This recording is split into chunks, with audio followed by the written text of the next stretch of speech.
I don't remember a time when curling wasn't a part of my life. When I wasn't putting in the sweat and hard work to be the best that I can be. Clocking in the time, the effort to practice day in, day out. Curling is more than just a game. It's a family, a community. And when it's time to play, I know I'll be ready. Hardline, supporting hundreds of our next generation athletes.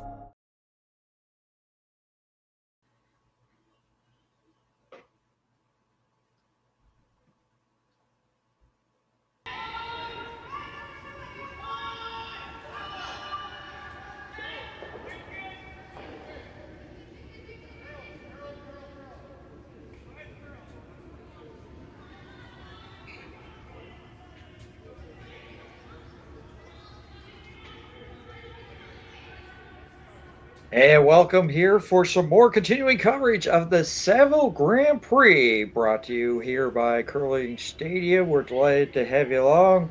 My name is Dan Hobson. We have Sandra McMakin, James Gordon running the buttons, and the rest of the Curling Stadium crew, etc. This is going to be an interesting matchup of a couple of teams that know each other. Your thoughts on this one? We've got another Battle of Manitoba going on today. So the team Kaitlyn Laws, minus Kaitlyn, who is on a parental leave, being skipped by Selena Negevin, who usually plays third, and they are playing team Kerri Einarson today in the semifinals. So it should be a great game. Well, right now, of course, it's Einarson that will have the hammer here, throwing the yellow stones to start things here. As you said, as you mentioned, it's a couple of teams that have a little bit of a different look than what we're compared to see it here, but still they know each other very well. And what do you think we're going to see out of them? Are we going to basically see Einarson probably try to use this last rock opportunity here in number one to put up definitely a 2-score, force the pressure here on Laws? Do you think that's what we'll see here? Yeah, they're probably going to play fairly safe and open this first end. Einarson will probably try to get an easy deuce, or if that's not in the cards, she'll blank and go into the even ends with the hammer. So just the teams are slightly different. Again, like that we're used to seeing. So Jocelyn Peterman, who normally plays second on Team Laws, has moved up to third, and they have a substitute curler, Becca Hebert, is playing second, and Kristen McQuish is still at lead. And then on the Einarson team, of course, her third is Val Sweeting, and Joanne Courtney is filling in at second, and Kristen Karwacki, who has been playing lead for a while with Kerri's team, is there today. So we're just watching basically an open end of curling. They went into the house, and so now there's just hits.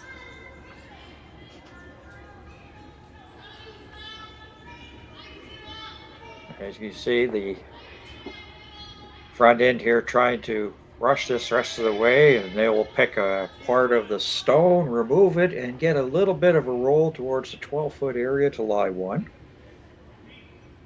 But you can see that they're just maybe getting a little bit of a feeling out process. Not sure how weather conditions may determine ice conditions, if the ice conditions have been pretty much been consistent pretty much since the start of this tourney on Thursday. So we'll have to wait and see if there's any adjustments in terms of that.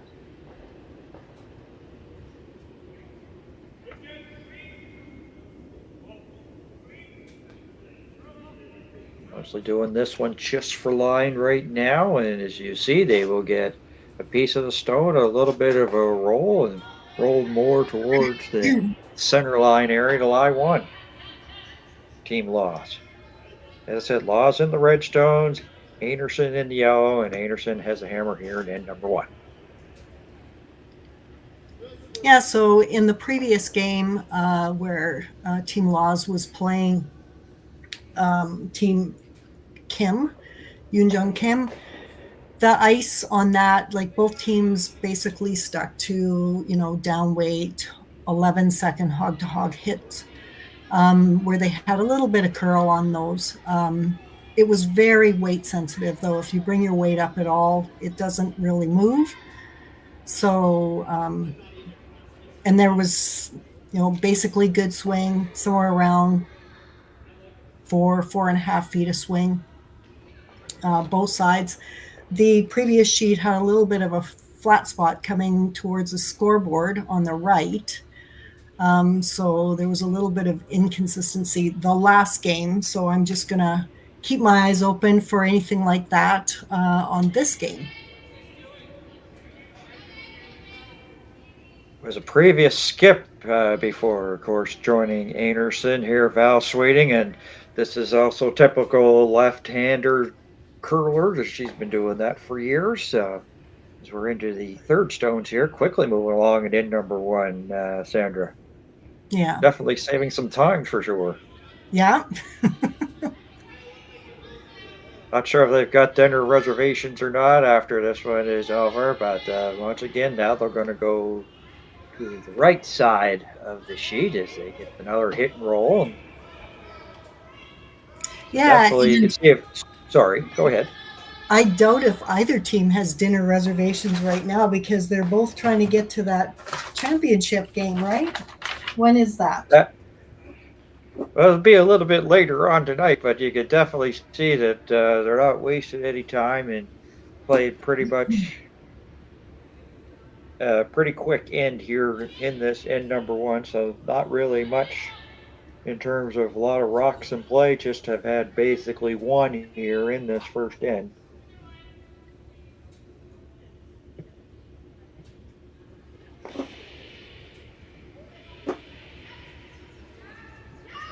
Once again, it's nice, pretty much straight down the line here for Val Sweeting with her second here. So we're into third stones and then number one. And pretty much almost a little bit of a nose hit, maybe a slight roll towards the center line.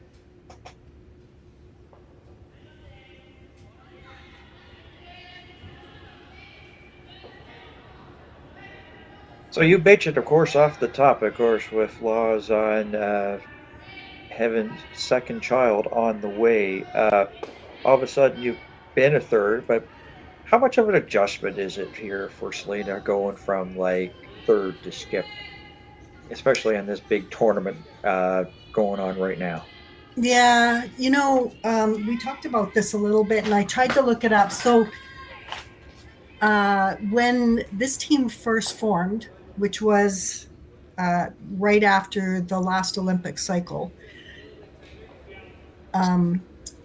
Kaitlyn had a parental leave with her first child. And I believe at that point that Selena stepped up to skip to cover. Now, I think what happened is that they were both expecting. So one covered, Selena covered for Kaitlyn, and then I think that Kaitlyn came back, and then Selena was gone for a little bit. It is a difference, obviously, going from third to skip. Selena is a very experienced player, so she's done very well at it. Of course, it's there's a bit more pressure because, especially if you're throwing last rocks, so the pressure is different. And the mental work of the skip is obviously a little bit different too, because you're trying to keep track of all the lines of everybody. Watching her game that she played this morning at the quarterfinals, she played a great game, made a lot of really good, great shots. Both teams did.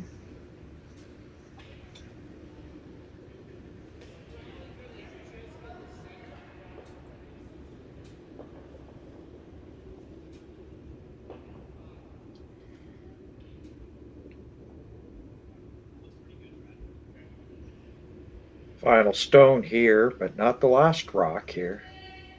That belongs to Einarson for Team Laws here. And in number one has very much been a clean first and a little bit of a feeling out process. Slight rubs, scrubs all the way, and a little bit of a hit, and will just barely bite the 12-foot area here. So Einarson will have that to get rid of the garbage and carry the hammer into end number two.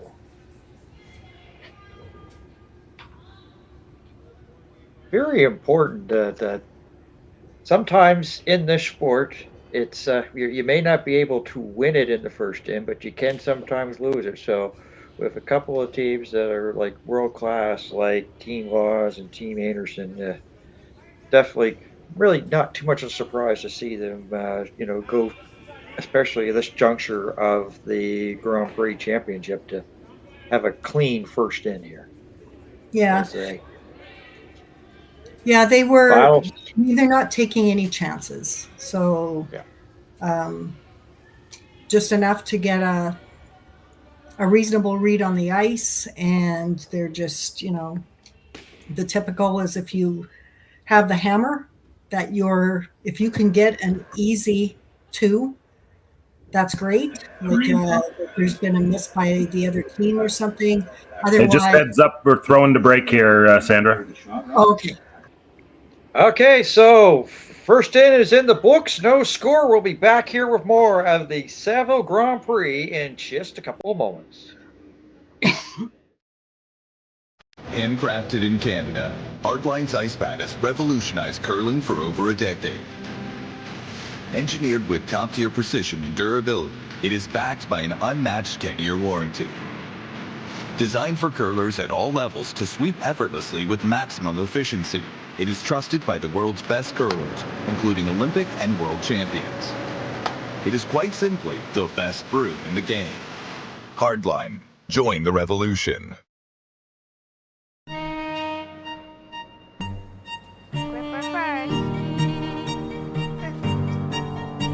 Don't forget your brooms. Yep, you got it.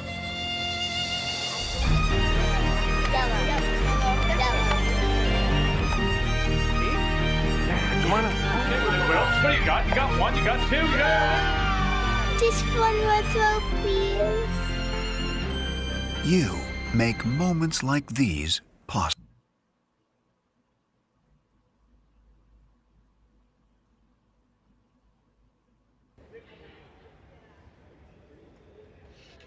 And welcome back to end number two of the Saville Grand Prix. It is Team Einarson versus Team Laws. Einarson has hammer here in the second, throwing the yellow stones. And as we see, center guard put up right away by Laws. So Sandra, would be interested to see what we've got, if it'll be more like a defensive like we saw in the first end, or if we maybe see some of the teams go at it here, especially Einarson try to get her deuce here in end number two. Yeah, so they've opted, Team Laws has put up a center guard, and they're opting to go around the center guard.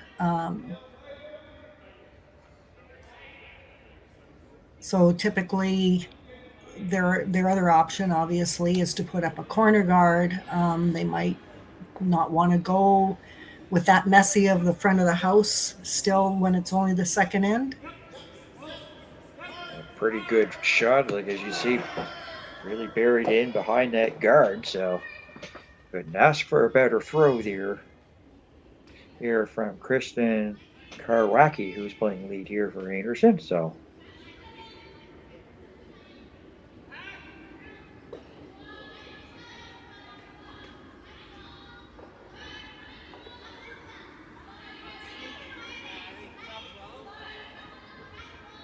the second of the lead stones on its way for Team Laws.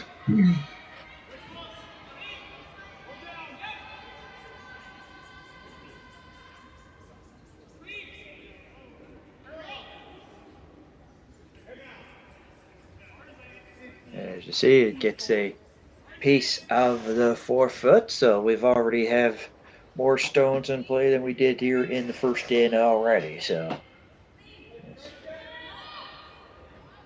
there's Team Anderson there as we're into the second stones here in this second end.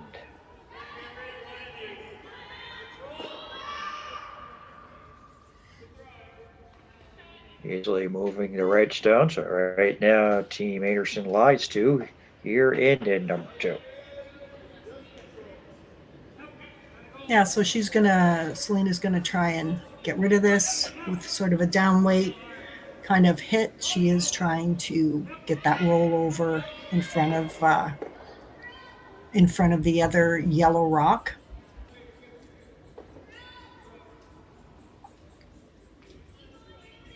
But not letting things build up for the hammer team. Joanne Courtney.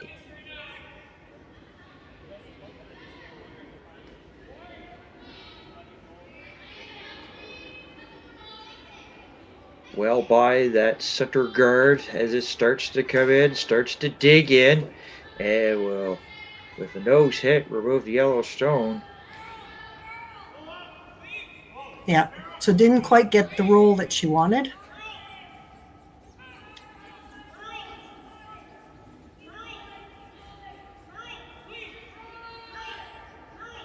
And once again, this one easily, and does jam onto the yellow, but it will stay in the back 12. That's third shot. Yeah, so I mean, she seemed to throw a lot less weight, and yet it's still hung out there unless she maybe was a little off the broom. So there's a jam, and the yellow hangs around for a biter.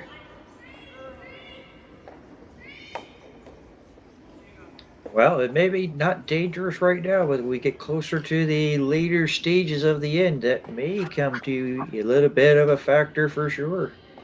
Well, things like that can actually, like, all of a sudden they can just about got it. Yeah. Yeah, they almost made that not a factor, but yeah, those biters can wreck an end faster than anything. Or make an end. But as you can see, like with the shot here, that guard's really not of any benefit to anybody right now, because that stone is just completely wide open here for Team Anderson.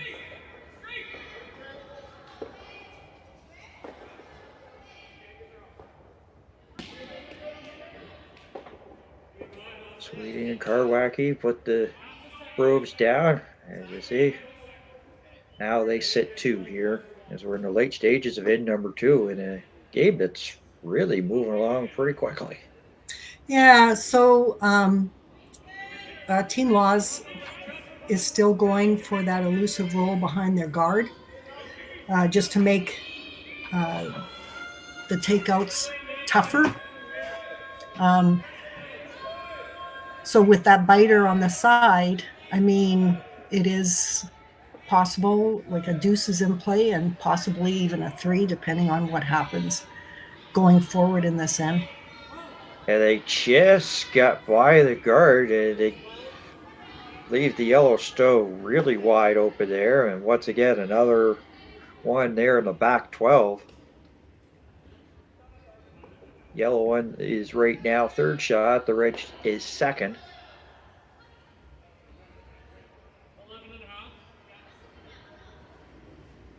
So a couple stones that may not be, as we said, in the danger territory right now, as we're into 3rd stones. Here's Val Sweeting here from Team Anderson.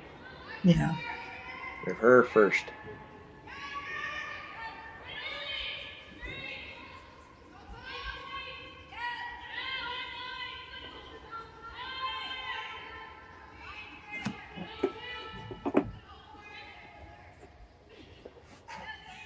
As you see, it's on its way. The front end here, rushing, trying to get it by, get it in behind the guard, and you can see that they do, and they now sit 1 and 2 shot stones here for Anderson. Yeah, and that one is dead buried. So You might be able to see just a touch of it on the left side there.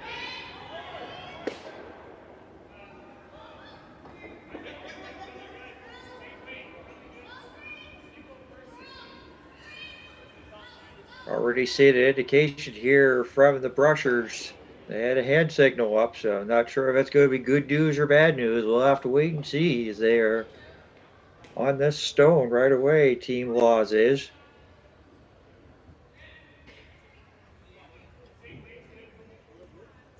You see well by the guard easily.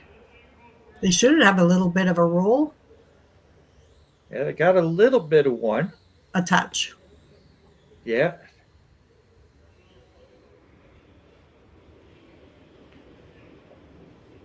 So you're down to the hack, you're Val Sweeting. How much of that stone do you see? Maybe a little bit decisive for what their cameras have, but. Yeah, it looks like you can see 3/4 at least of that rock. So, I mean, they do have the hammer, so they can like roll to the wing.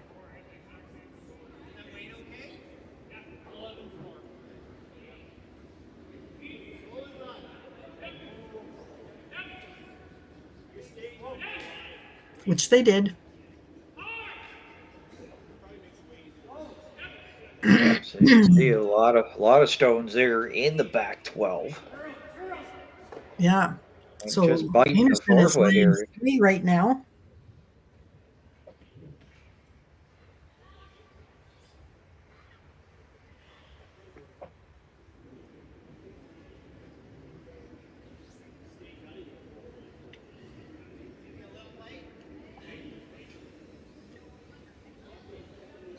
So the shot here is probably want to get a piece. They'd probably try to roll back towards like the 8-foot area, right, Sandra? Yeah. Yeah, if she can, I mean, if she can throw enough weight to roll as far over as she can, right? I mean, it's almost like there's a little catcher's glove there for her rock, but it's a hard shot. It's at the back of the house. It's definitely really important for her to at least stay for sure.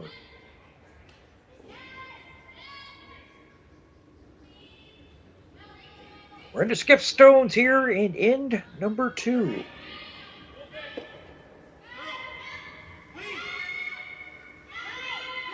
Team Anderson, Team Laws. There is the nose, and they will get the roll, and it will stay. Hey, that's second not bad. shot. Well, you know, it kind of spun back so that it's exposed. At one point, it was even further buried. So, I mean, she accomplished what she was trying to do. She removed the rock and she moved over behind the guards and closer to the other rocks over there. But she is, you know, out in the open. Basically, they can get that.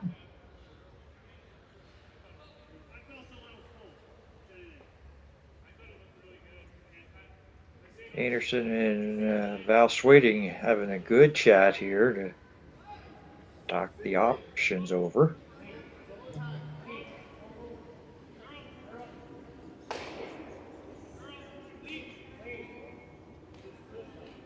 Well, we said it about a few minutes ago here at this second end that some of those biters may come in to be a little bit of a factor, but it's just leaving like a big wall there, like in terms of shots here the rest of the way. So it's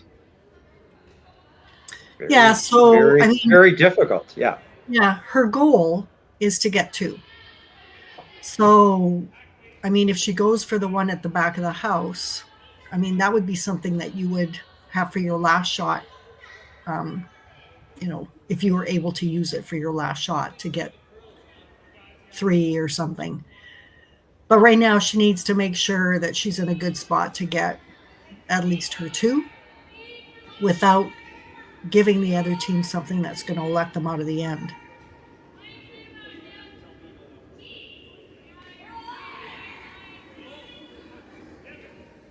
Anderson with her first was with the skip stones here at end number 2.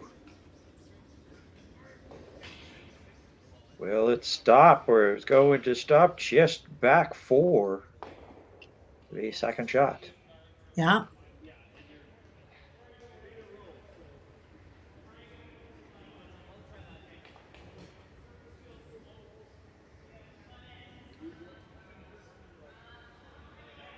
So you could figure out like you're going to be in the head of Team Laws, of course. What do you think Selena and team are going to construct here for a shot? Well, she's probably going to just try and freeze up to that one. If she gets a freeze, a nice freeze, basically she will have likely forced Einarson to 1, which is a good outcome, considering that at one point they were looking at 3. Now she has to make this shot, right? If she's heavy and bounces in the open, she could give up 3 still.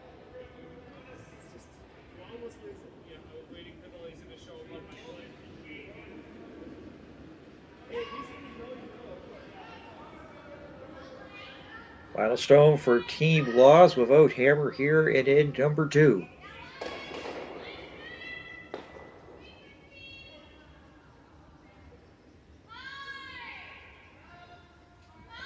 See the front end brushing there, very particular, making sure as it now comes closer to the house. All 3 of them are working on it, trying to drag it, and it's going to be just short top 12.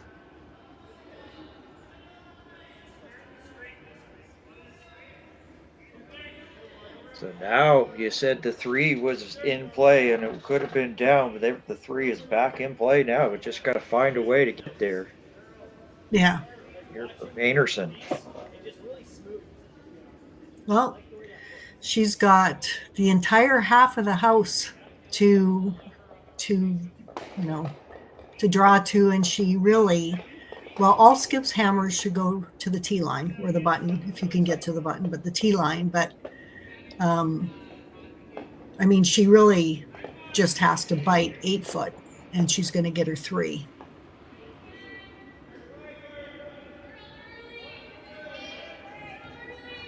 She's got 2 in her back pocket right now. Final stone, Team Einarson. In number 2.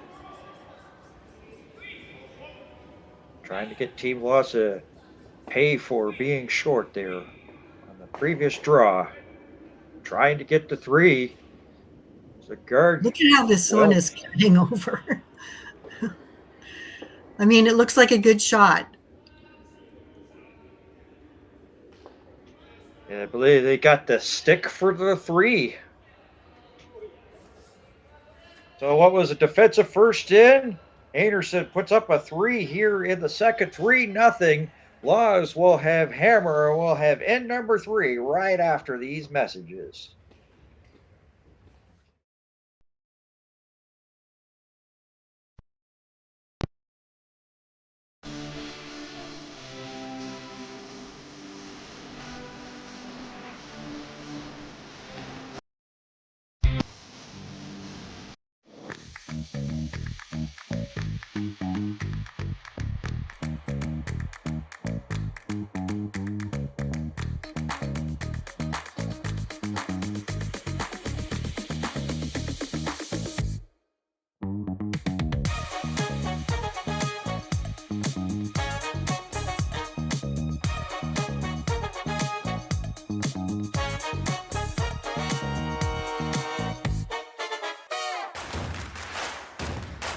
Imagine being able to stream every curling game from every sheet from any event, be it your Wednesday league game, bonspiel, or corporate event.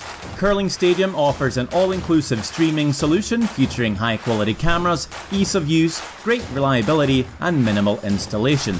Offering your sponsors customizable ad space on your streamed curling games and being able to sell video packages to your corporate events for increased revenue. With Curling Stadium, you can stream to any device, be it your mobile phone, tablet, or computer.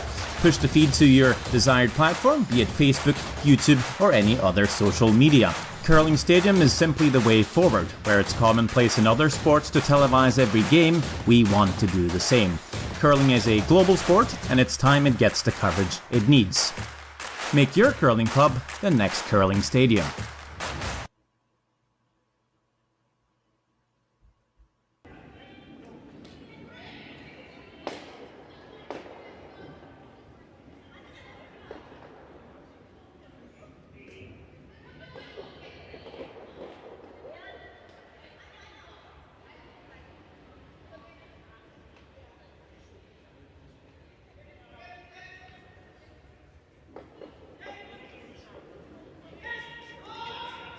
All right. And welcome back to end number 3 here at the Saville Grand Prix as we're getting into the nitty gritty. Dad Hobson, Sandra, McMakin, James Gordon pressing the buttons, and the rest of the curling stadium crew. Glad to bring this one to you.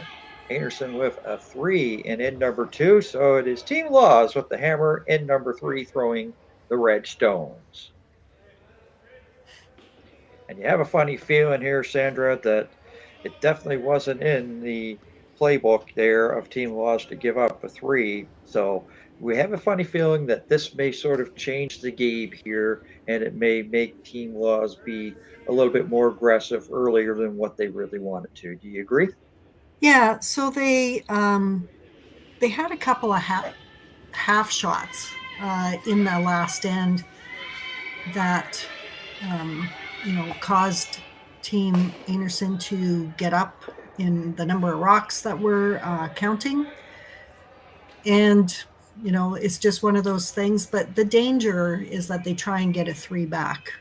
Okay, so if you go on Curling Zone and you look at the scores, the scoreboards, and look at the number of times that teams score a 3, a 4, or a 5, something like that, or that teams get those types of ends scored against them, and then look at what the number of times that a steal happens the next end. So generally, she should just stick to going for her 2. She's still in the game. If she gets 2, she forces 1, she gets 2 back. Now it's a tie game again. So I think we're just going to see her trying to get her 2. Kerri is playing to the center. She has got her center guard up and she's got a rock buried behind it. So she's going to make things miserable if she can.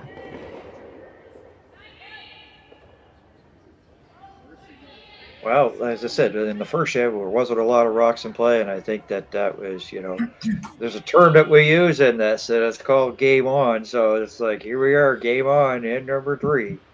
Yeah.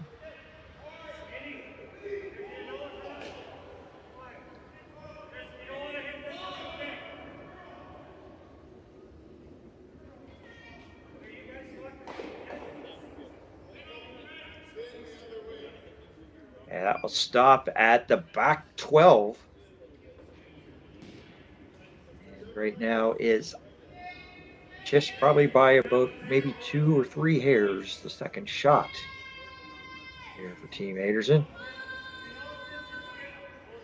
Okay, so she's Selena's going to try and do more than one thing with a rock. She's going to try and get rid of the center guard and get another corner out of it.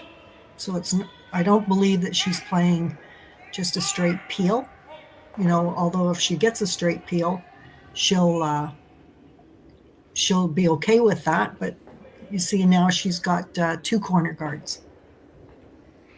2 corner guards, as you see, pretty much have split one side on the left, one on the right there, and the yellow stone belonging to Einarson. Easily there, so looks to be one of those. We thought we saw a lot of shrapnel here in the second, and maybe a lot here, even more here in the third.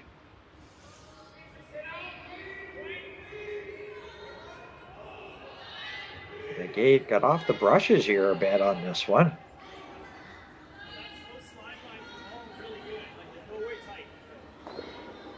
They're just onlookers here at the front end. Now they start to, as it cuts in towards the center line, and now they start to go on it and drag it, and they sit too. Yeah, and the thing is that the guard, that rock did slide in a little bit further than I think they wanted it. When you come into the house like this, you're also bringing the opposition into the house, so they have a chance to get a hit and roll and bring one of these corner guards into play. Yeah, watch, probably these spills some rocks action gonna happen here. Bang. Doesn't get that back one, but at least does pick out a yellow one, and the Whoops. can't keep the shooter as it just goes out of play.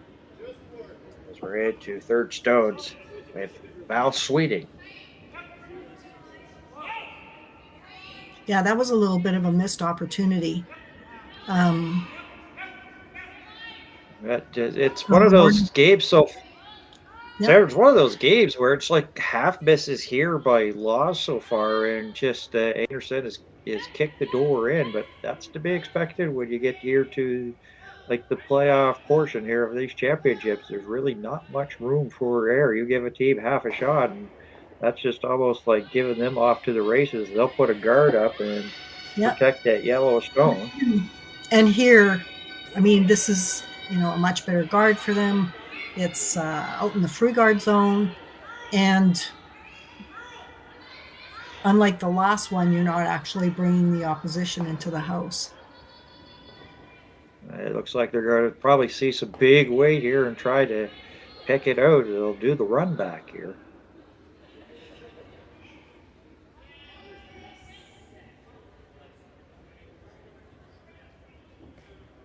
It looks to be the call based upon where they had the position of the broom.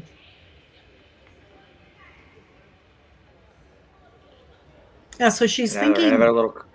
Yeah. Sorry, go ahead. Thinking of doing a little bit of an angle run on her, like using her red rock. The problem with that is that she's still leaving the center guard, and the center guard is the issue. As the end progresses, that center guard is going to continue to be a problem for them. So the rest of her team is asking whether they shouldn't just do something more with the center guard. Maybe even try to slash clip one of that red one on the left, the guard on the left, and see if you can move those things around so that they just can't plug it up again with one lonely rock. They would have more chances. So I like this. I mean, the center guard is the problem here.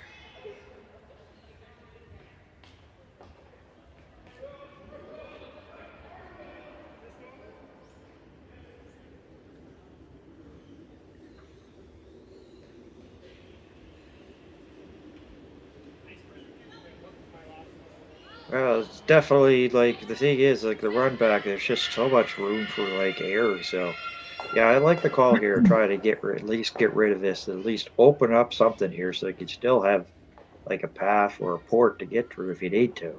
Yeah, because that angle run back, that GNC. Oh, she might get the one at the back. Yeah, well, that's definitely wasn't really what they drew up, but maybe they did, maybe they didn't. They'll tell you they did, but it's definitely cleared a little things up in front of the house there. Yep. Still Anderson line one.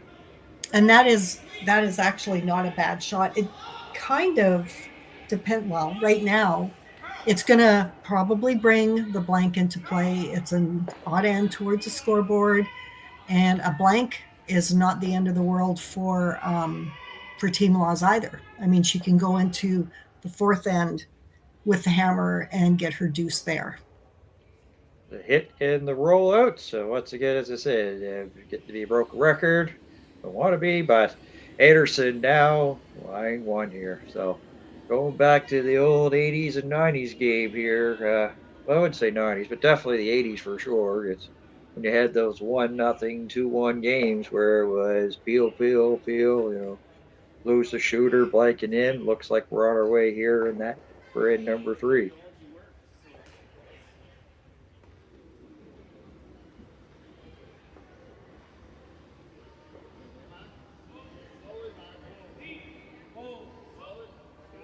Light brushing and gives a little kiss to the yellow stone, and we'll go to the back and out.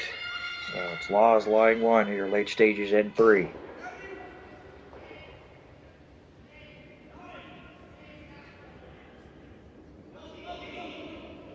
So It's amazing how, of course, we talked about the world caliber of these two teams. There was like a lot of rocks in play to start, and now only one really left in play here in this third end. As you see, they get the piece of the rock and roll to the outside, just biting the 12-foot area to line one.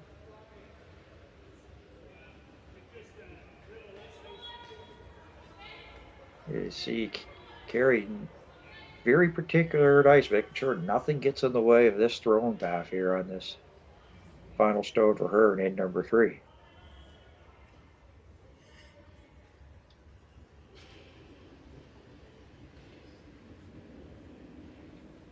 Of course, one of the things is that you've got curling ice, and of course, when you see other curling championships, they're in arena, so it's definitely a little bit more different in terms of ice and swing and everything like this. So making sure and being particular, make sure that nothing gets picked up. Yeah, so this is Selena's first rock. She's going to hit because I think that she has decided that she's going to just take her blank and go into the fourth end and try again for a deuce. You know, it was just maybe a little bit of bad luck that when she did that slash peel, that the one rock missed the rock on the 4-foot and went back and took everything off at the back of the house. Yeah. So kind of changed the whole shape of what was going on in that end.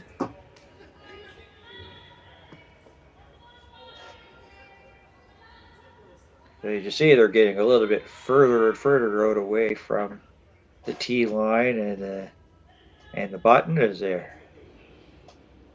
One lonely redstone belonging to Laws. Is Einarson with her final. She doesn't have hammer here in end number 3.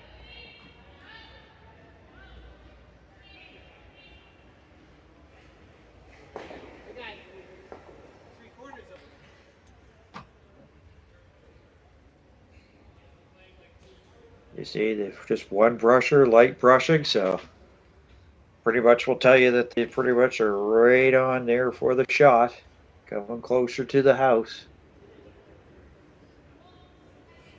Definitely want to make sure that they do stick here, so you leave Selena with a possibility of having to remove a stone, and they do, so.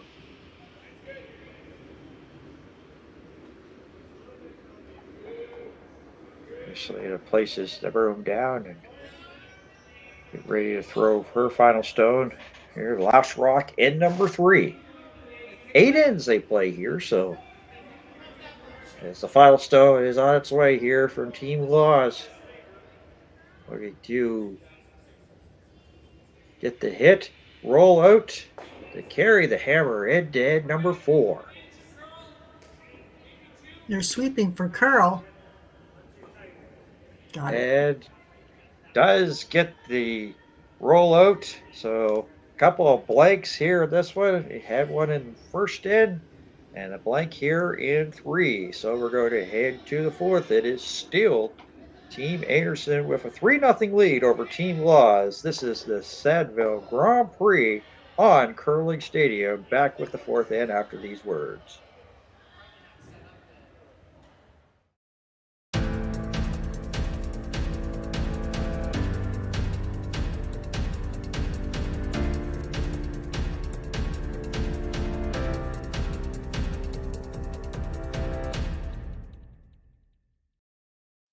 I don't remember a time when curling wasn't a part of my life.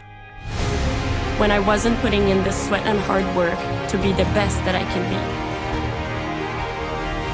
Clocking in the time, the effort to practice day in, day out. Curling is more than just a game. It's a family, a community. And when it's time to play, I know I'll be ready. Hardline, supporting hundreds of our next generation athletes. Join us this March for the House of Hearts Charity Bonspiel in Duluth, Minnesota. Help raise funds for Project Joy, who provides meals for hungry kids in our community. Every donation helps to ensure no child goes hungry. Join us and make a difference. Together, we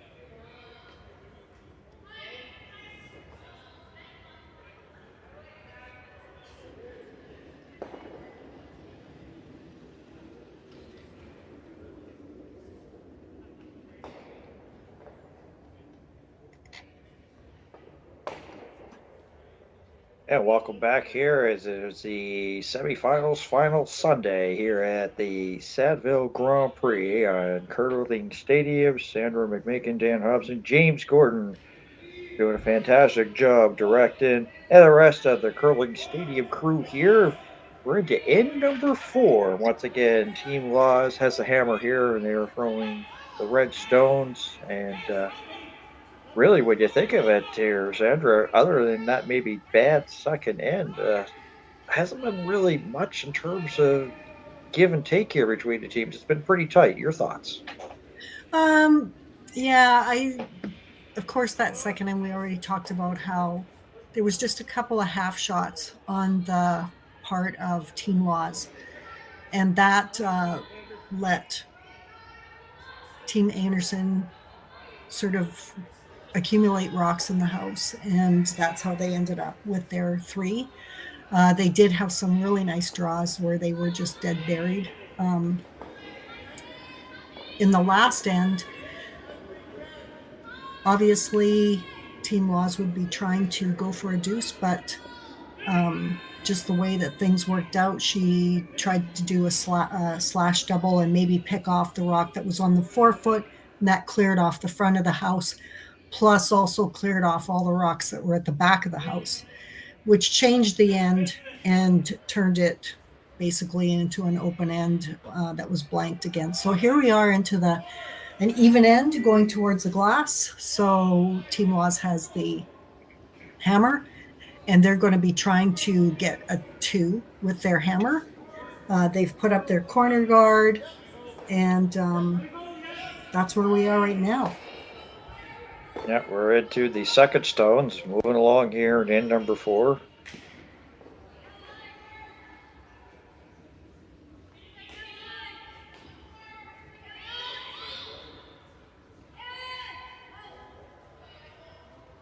And they will just get by their own guard, maybe by a hair or 2, and will come around to be perfectly buried. And it is a really good shot, but there's also that yellow one there, so it's leaves a double possibility here for Team Laws if they could just come around there. So that's the danger of putting stones too close together there, leaving double possibilities with some of these world-class curlers. Yeah, this looks like really fun ice to play on. Like they can, you can pretty well count on the rocks somewhere about, maybe 5 feet or so after the hog line. They just, cut over and finish really hard. And so you can get, some of these nice berries behind guards, even guards that are closer to the house. So that's what's happened right now. So Team Einarson has sunk a couple of really good ones. It looks like I don't have a top house view, but it looks like they're basically frozen. And she was just trying to do a run back on that guard, and they'll try to replace the guard.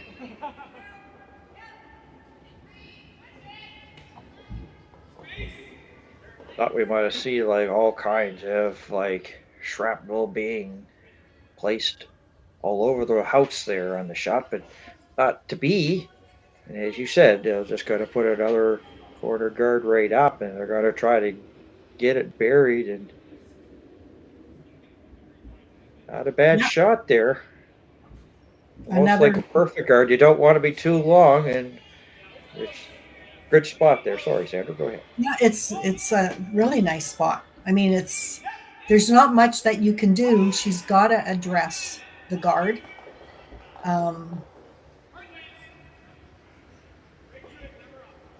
I mean, if you hit this just right, you can maybe get rid of everything and then bring your corner back into play.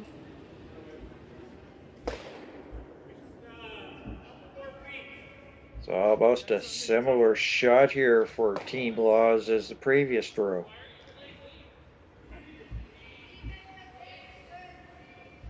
See, once again, big weight. Yeah. In a way, though, she doesn't want to get rid of all the rocks because she needs rocks in play, even rocks that are, yellow. she needs them in play so that she can actually build an end. Yeah, she got something there. She ended up getting like a little bit of a roll to the left side of the sheet. Yeah. Something that she may be able to use a little bit later. But it lives a little path and open up the center line here, so.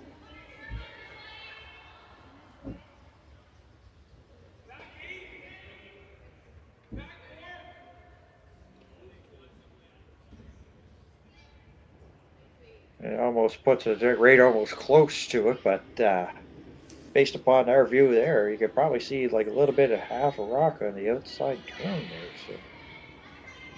So once again, Team Loss is just gonna go after the guard that was just thrown by Team Einarson. Yeah.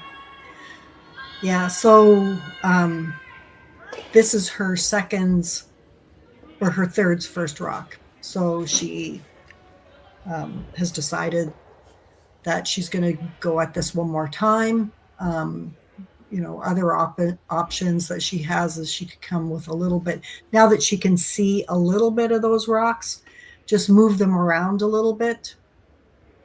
If she can, like tap things around. But well, they got a little bit of a tap, and then once again, the shooter rolls to the side there, almost kissing the other one that's there, but the center line well open, and Einarson still lies 3 here as we're into the fourth.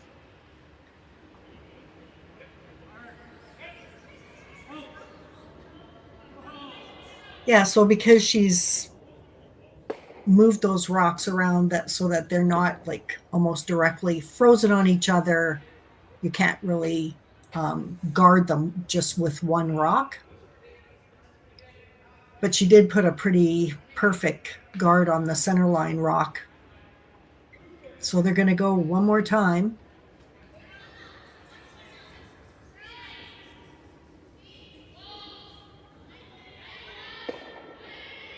They managed to roll to the side a couple of times with this similar shot they've sort of done like the last 3 or 4 times. We'll see if that comes to fruition once again.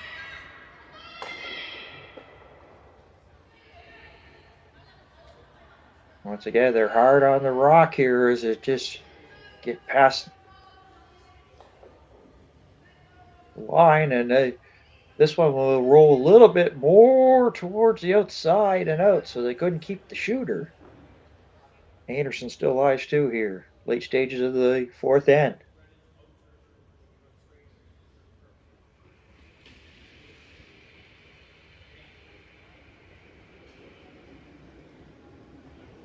So Sandra, I think it's just pretty much going to be like the same shot. Just still, once again, guard what you got there. Yeah, if she puts another guard like that on, it'll be interesting to see what they do. Like I don't think that she has any kind of a draw. I can't necessarily tell, but I don't think that. She doesn't really have much for a draw to get in there. I mean, maybe it's there. Yeah, so just put this one right on the center line. So now here for Team Laws is a decision of whether they want to use the in turn or out turn to possibly try to get some of those out there. They have the hammer here in fourth right now. It is Einarson line 2.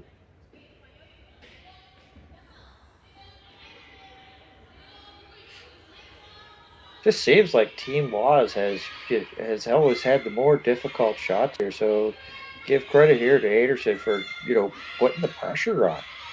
Yeah, well, I kind of wonder if she could have after her second rock, done something a little bit more down weight to sort of tap things around, maybe tap them back behind the T line so that she had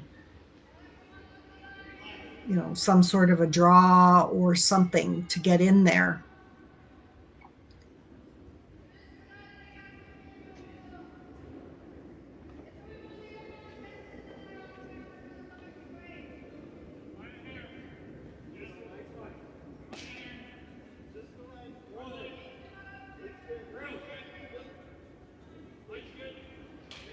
giving a lot of attention to that guard, and it looked like they're just going to make the safe play, just remove it. So, and the thing too is that like this is now another big weight hit, and if she has to do a draw for her last shot, this is oh, there's this, yeah, she's got to split some of the granite there, at least remove one.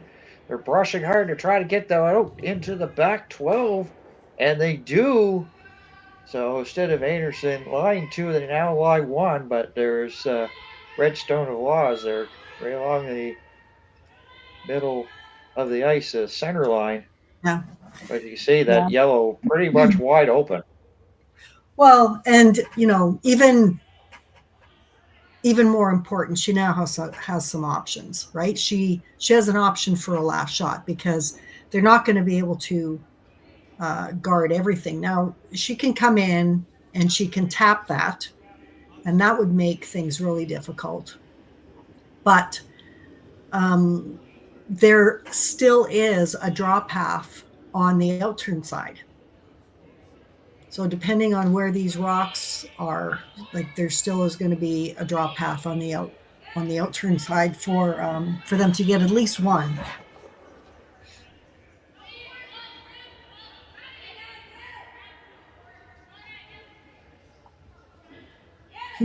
A couple of big. Sorry, go ahead. Yeah, go ahead. This file's code here for Einarson. Maybe they're thinking, you know what? We don't want this hammer anyway, so we're gonna give it up for one, and maybe we'll do better without the hammer for an end or two. Sometimes that's the thought process, is that we've had the hammer now for like 2 or 3 ends, and we haven't managed to manufacture points, and so we'll take one and. They're looking to make sure that one on the side isn't actually a counter. I see a little bit of white. But here's the thing: is that in the past, when you see that like overhead shot and see white, sometimes you get closer and it could be actually still in play. So yeah, just the geometry, the penumbra of camera angles makes it look like it's out where it's in, or the rings are slightly off. So then you put a biter bar on it and you find out that, the rock that looks like it was out is actually in. So, but she's going to draw. She needs to bite the button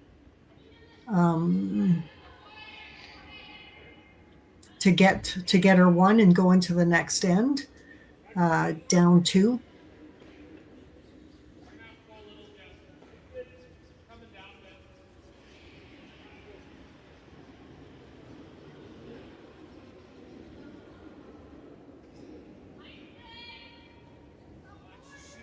The big shot here for Team Lost, facing 2. Last rock, end number 4. Looking for a draw for a single point before the 4th end halfway point break. Easily by the guards. They're gonna stick in time. It nice does, shot. yes. Pressure shot here from Team Laws. They get a single point here just before the end of the first half. The 5th end break is coming up, and now it is Team Einarson. Einarson leading Team Laws 3-1 after 4. So we'll be back here in just a couple moments. It's the 4th end break here at the Saville Grand Prix. You're watching here on Curling Stadium. Back with more after these words. Handcrafted in Canada, Hardlines Ice Pad has revolutionized curling for over a decade. Engineered with top-tier precision and durability, it is backed by an unmatched 10-year warranty. Designed for curlers at all levels to sweep effortlessly with maximum efficiency, it is trusted by the world's best curlers, including Olympic and world champions. It is quite simply the best brew in the game. Hardline, join the revolution. Everything I've worked for, everything I've sacrificed, has has led to this. It's out of your hands now. All the gold medals in the world can't help you now. You could throw the perfect rock and still miss. But it just takes one.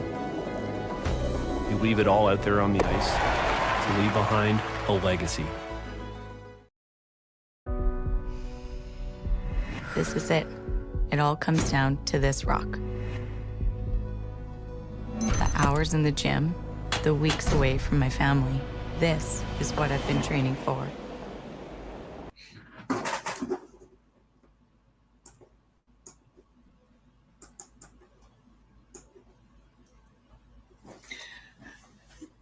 So I'm looking at some of the comments, and there's a couple things that that our commentary is behind the actual feed.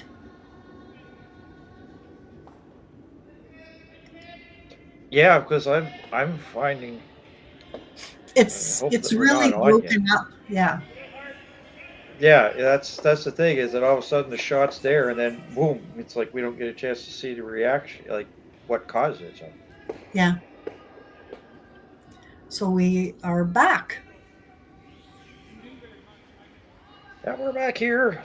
The teams are now at the fourth end break at Saville Grand Prix, whichever term you want to use. Sandra, McMakin, Dan Hobson, James Gordon behind the board, directing here, and the rest of curling stadium crew. And you have to say, for Team Laws, they've had the tougher of the shots that Einarson has put the pressure on. For maybe folks that have just joined us right now, getting a little bit of a summary here, Sandra. But to be trailing just by 2 as they head to the fifth, pretty much for Team Laws, after what was really a tough second end for them, they must be pretty happy just to only be trailing by 2. What do you feel? Yeah. It was a little bit scary there. Selena did a great draw to the button to count one when she was looking at 2 and possibly 3, because we really didn't know whether that one on the back was a biter. And that would have been game right there. So now they go into the next end, Team Laws without the hammers. So we're going to see like probably double center guards, and they'll go hard for steals. Try to get themselves back into at least a tied position here in the next end or 2. Yeah, so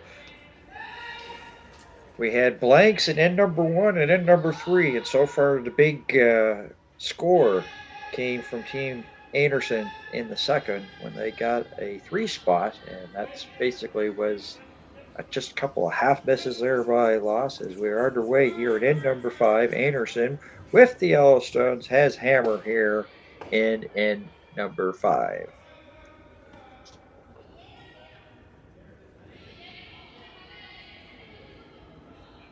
And we'll just get over the hog line, so they'll have a little bit of a long guard here to start play here. Nice guard. That's a pretty good guard. I was going to say, sometimes in the old days, I remember the classic Don Dugan would also say he wasn't a big fan of long guards, but that you seem to like that one now, that the long guards are taking more of importance in the new style of play these days. Yeah. Well, they're going to put up more than one guard. And so to get some separation between those guards, there's usually one that's, just over the hog line, and then they'll bring the other one maybe halfway or a little bit closer to the house than that. And that's just to avoid, or make it really hard for teams to get rid of those guards both at the same time. So as you see, the long guard is there, and Einarson has gone around it. So Laws here. The second of 2 lead stones here from Team Laws.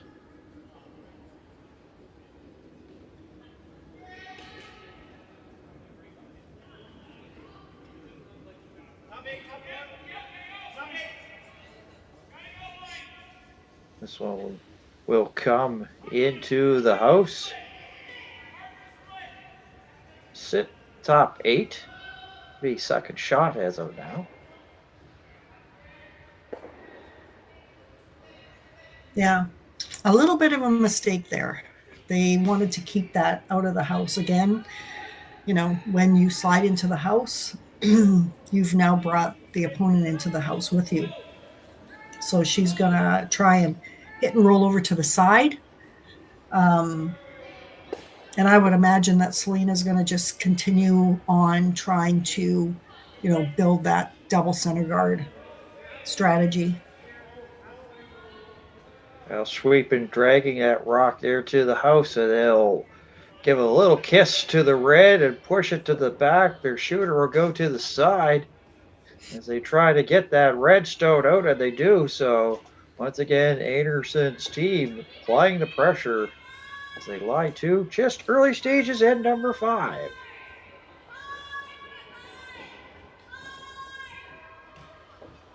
Take a look at Laws there as she's Team Laws tried to get it across the hog line. Both rushers there trying to work. And now they'll leave a center line guard there. Wow, this one looks like it's really cutting.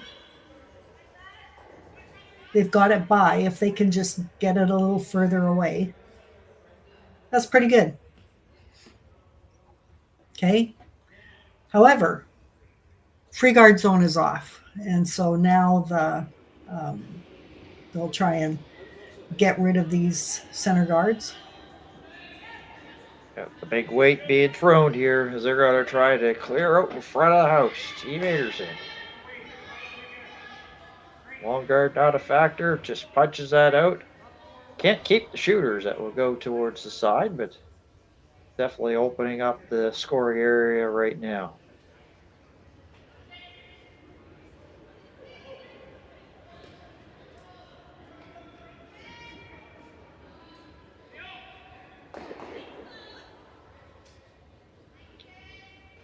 As I say, that long guard's really all of a sudden now it's making not really much of a factor. As it's just right there. It could be more of a Henderson, but it's just where everybody's strategy can you can agree or disagree. Is the strategy for it is that it's not getting a lot of attention right now.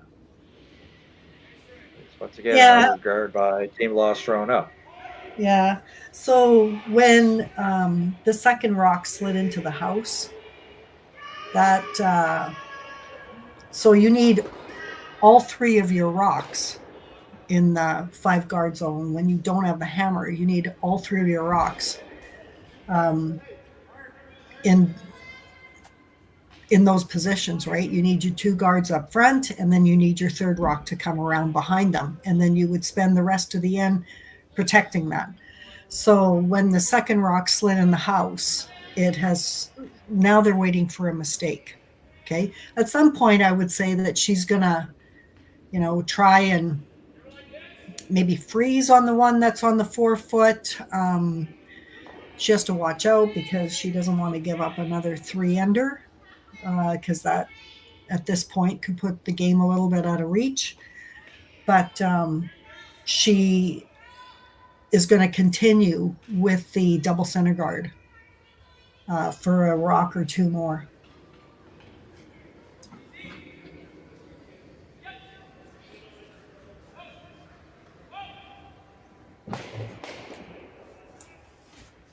Well, definitely if they can even force Einarson here to 1 and at least get the hammer. Yeah. Definitely is a benefit for them here. Once again, they're working hard. They got to pass that long guard, and it will come to a stop.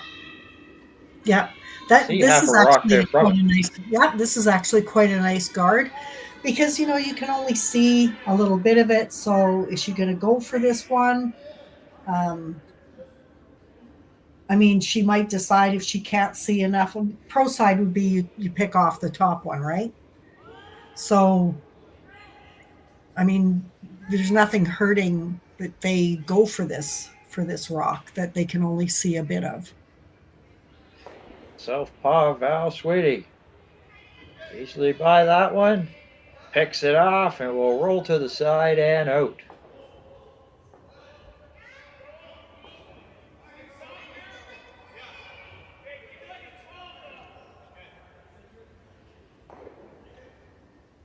So we're into the third studs here in number 5. Game moving along pretty quickly here on a Sunday afternoon.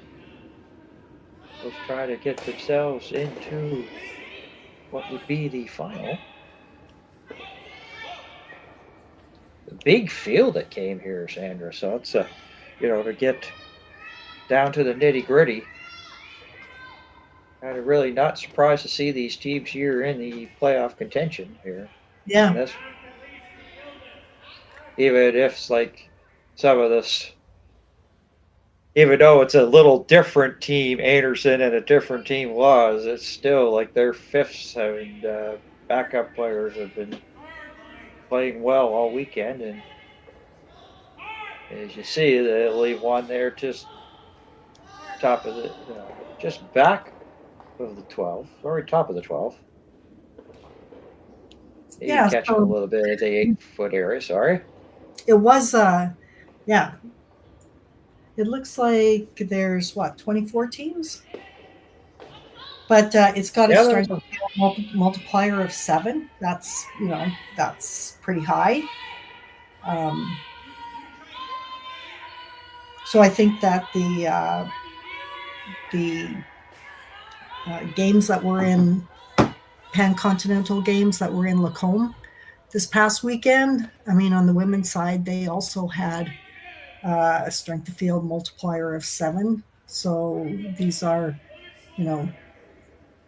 the best teams around, and into the semifinals, we have the cream of the crop. They just bumped that red one, and so they've got that yellow stone pretty much buried there. And then once again, as Team Laws decision-making time of what they want to do here, late stages of in number 5. Or looking to the one on the side, are you thinking is the double there, or would you say they're shooter Sandra? Well, she went to a lot of trouble to put up center guards. And it's always easier to place a rock with a draw than it is a hit, especially this hit. This is, kind of a steeper rock. Now, I know that she's trying to, eliminate the potential for Einarson to get a big end again. I don't know. I kind of like the draw, but she's going to minimize damage a little bit here.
Kind of needed that shot, and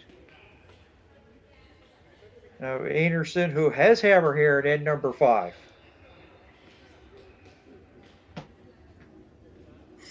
Very nice. Big shot there, as you said. We were lying to, and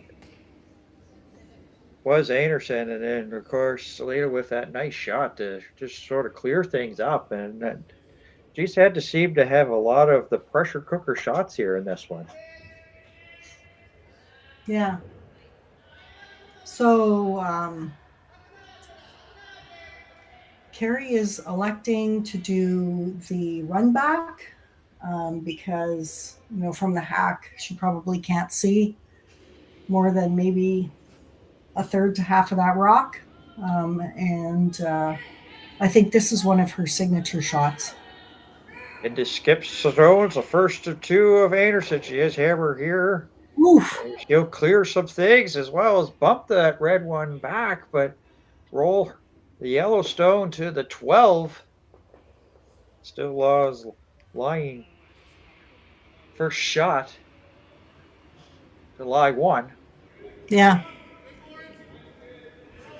We saw that on the previous game, that as soon as they bring their weight up just a little bit, these rocks don't move at all. So I think that's maybe what happened.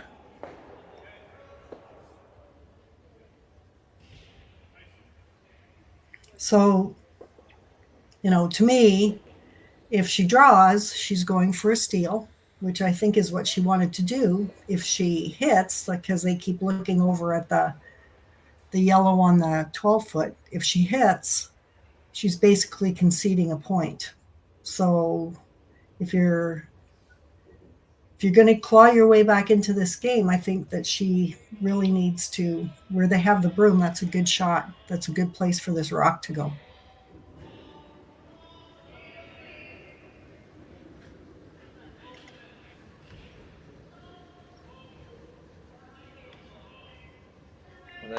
One of the things too is they definitely don't really want to have this too close to their own.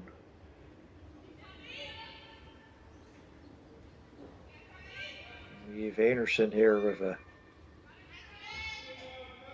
good chance to clear some stuff out here. So we said we're into skip stones here in number 5.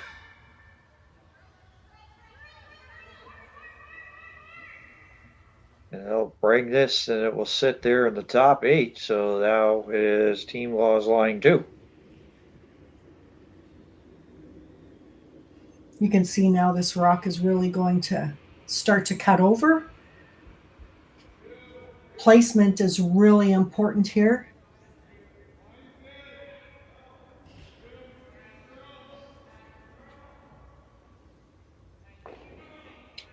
So she wants to know how much you can see of this rock because, if they can see enough of it and you can hit it close to nose, you could, get a double and count.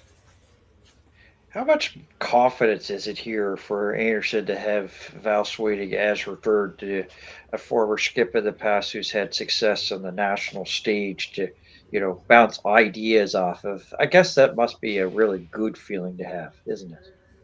Actually, I think that it's super helpful to have somebody who has skipping experience at third, or actually anywhere on the team. If you remember, Kerri's team is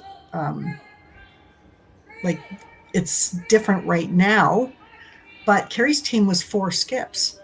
Now, those 4 skips agreed that there was only 1 skip on the team, but you still have all that experience out there.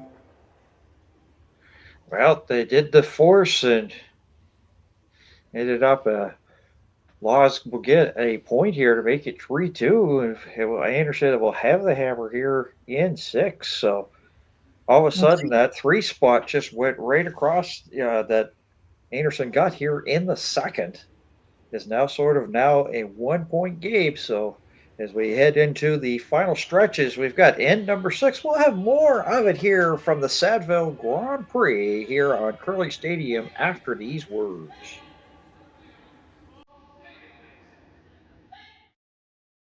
Handcrafted in Canada, Hardlines Ice Pad has revolutionized curling for over a decade. Engineered with top-tier precision and durability, it is backed by an unmatched 10-year warranty. Designed for curlers at all levels to sweep effortlessly with maximum efficiency, it is trusted by the world's best curlers, including Olympic and world champions. It is quite simply the best brew in the game. Hardline. Join the revolution.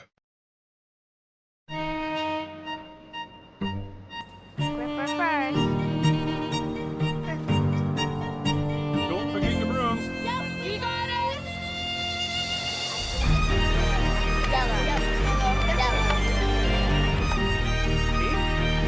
Come on up. Okay, well, what do you got? You got one, you got two, you got... Just one more throw, please. You make moments like these possible.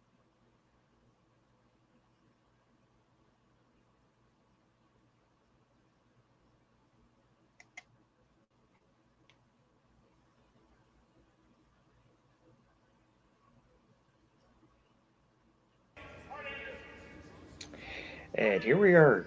3 ends left here in this, what has been a beautiful contest here between Team Einarson and Team Laws.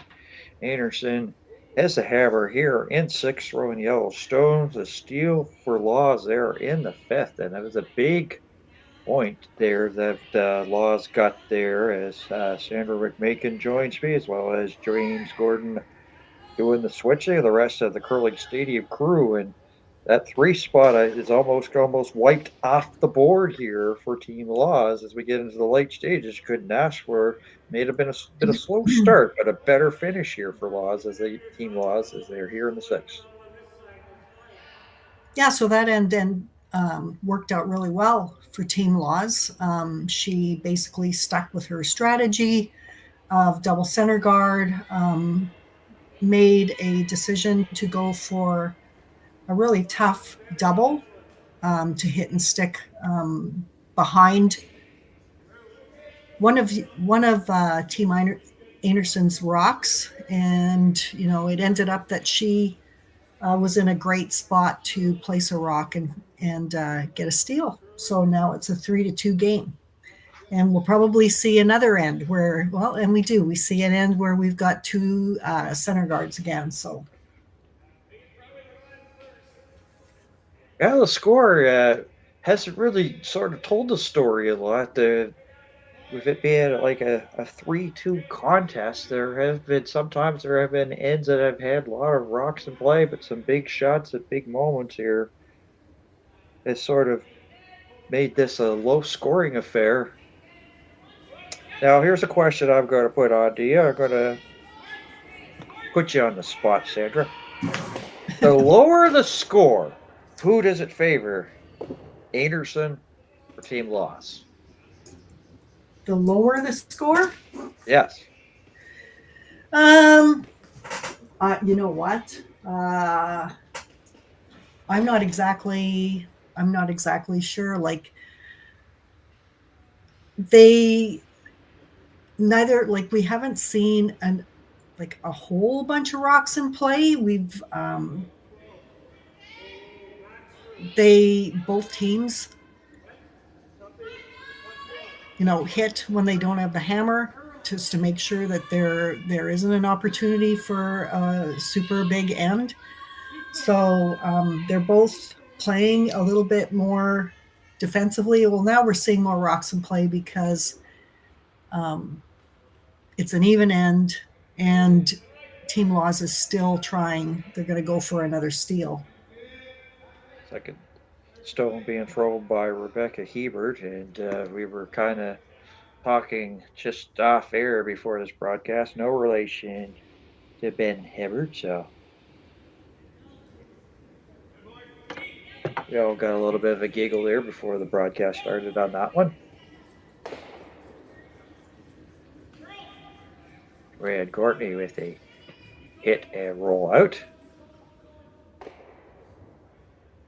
It seems like every end is almost like been a little bit of a carbon copy, pretty much the same. 1 stone in the house and a couple of guards out front.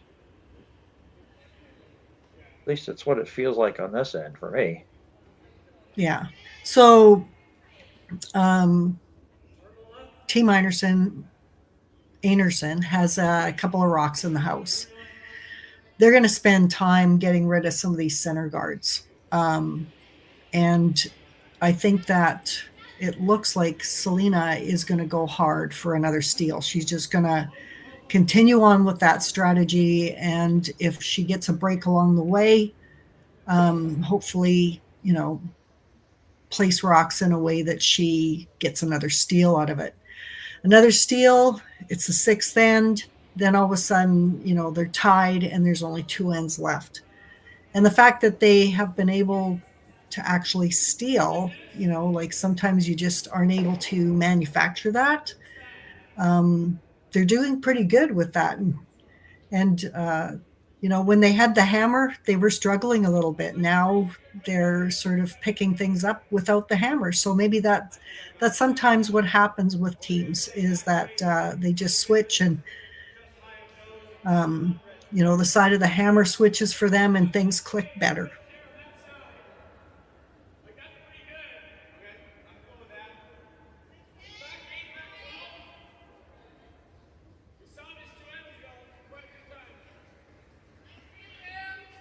Jocelyn Peterman throwing third stone here for Team Lodge. We're into third stones here. And then number 6.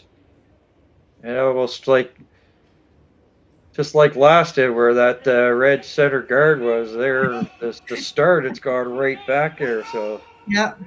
It's bound to be in every end that we have here from here on out, maybe. I don't know. Yeah, Team Laws just has like a really nice setup again without the hammer.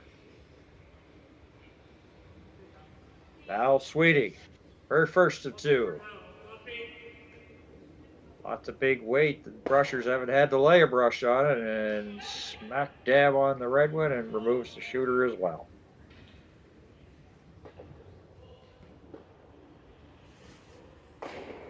Pretty much a carbon copy of the previous shot here for Jocelyn Peter.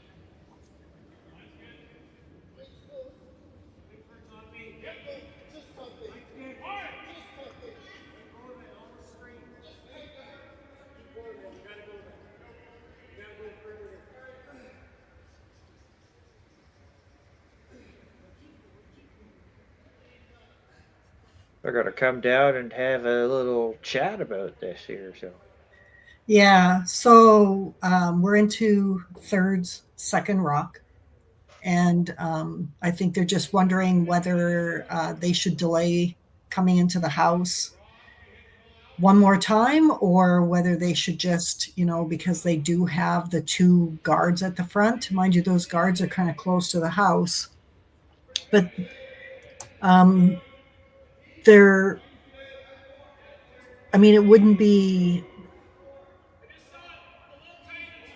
wouldn't be hard for Einarson to actually peel off both those guards either. They're pretty close to each other. So I think that's the discussion. Do they come in and take that chance? So if they come in, and you can see she's motioning to freeze up to the back one. You freeze up to the back one, and now you've neutralized both those other rocks, or both the yellow rocks. So there's that option as well. I kind of wonder whether they should go one more time with their center guard. Yeah, they're having almost a full team meeting here on this shot of where to put it. And as you see, like the center line pretty much closed off, and then the out turn is, so they still have the in turn there. They can come around slightly, get in, be buried, and be the shot rock, but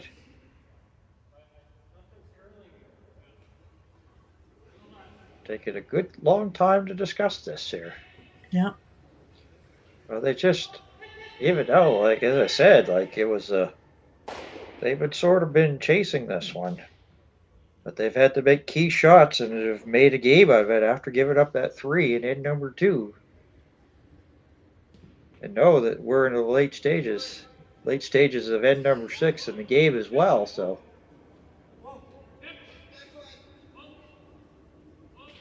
put your skip hat on. Where do you put this there, Sandra? Well, I know they're just afraid if they put up another center guard and then Kerri comes around, then what? But, that's, I think too, is then, then maybe you're going to force. Like if she comes around, then you come and you freeze on her and you pull that forefoot down and you force one. So I still like the center guard, the other center guard. One more time, and then then it's up to Selena to get in there on the forefoot. So they've opted to come in.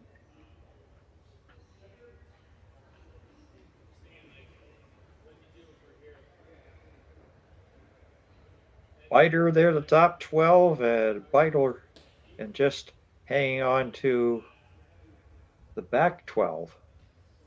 Einarson line 2 here in the 6th. Third stone here, Jocelyn Peterman.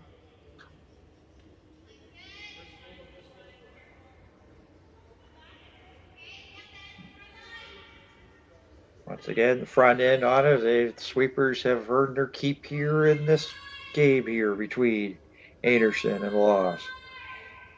Starting to dig in, starting to bend around easily by. And they're hoping to put the brakes on it, and you couldn't place it any better if you picked it up and just dropped it there. They put it right in the button. Yeah. And so and this is kind of the danger, is that those two rocks they can get rid of both of them with one rock. That's why it would have been maybe nice to have another center guard, but they still have their rock on the button and they can just replace their center guard as well. Peel Gabe here for Sweden has been good in this game so far, and she's asked to do it again. Onto the front, will spill out things, and Red Rock will roll to the back, and so as you see, the red stone easily unexposed right now as Law's team lies 1. We're into the skip stones in number 6.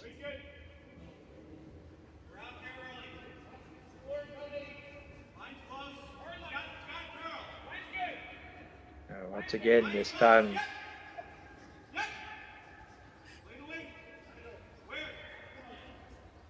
third and Skip having a conversation on this.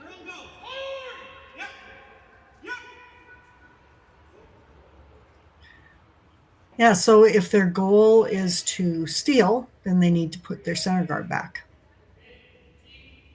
And just like that, the Peterman puts her broom out there, so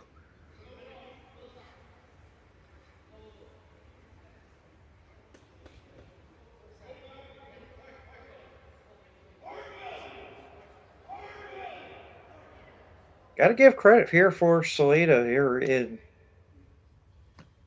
as you said, she's had skip experience in the past, but she's in this game, it seems like she's had the pressure cooker of the shots so far, and once again. Yeah, she made that draw to the button on the fourth end, and then she made that super good in-off double kind of thing to stick on the fifth end. So yeah, she's done some great shots. And Selena there is this is being dragged here by the sweepers. Trying to protect that rock, and it's going to come to a stop. And it pretty well has buried that redstone that's sitting in the button. Now you can still see some of that rock. Just a little bit, yes. Yeah. So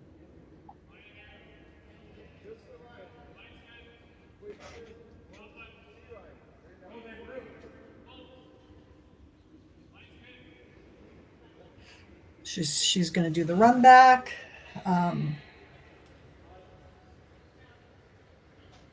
much the usual Einarson throwing routine. High five with the sweeper as she makes her way up the ice here for her first of two in number 6.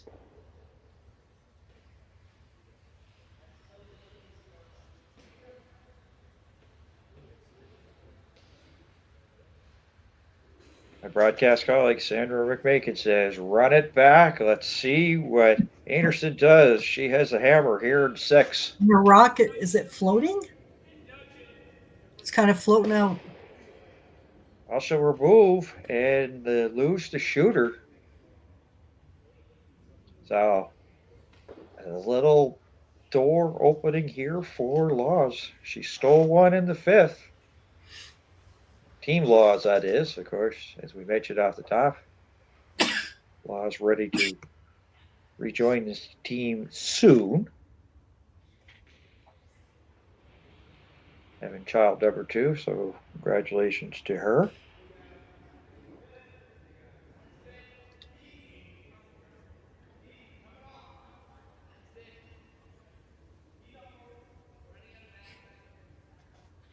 So pretty much the call here is just to put that guard back up and play, you'd say.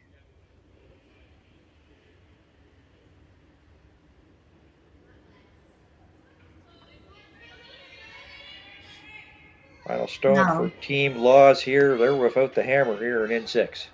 Yeah, and this rock has got to be perfect or they're giving up a 3. So it's got to move, got to move, got to move. And now it may start to dig in at the front end once again, trying to drag it. And we'll stop there in the top 12.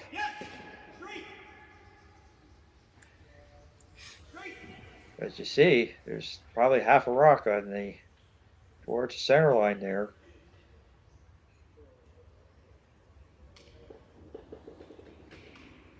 Once again, the hand slap from Einarson as she makes her way up. So she makes this could be game.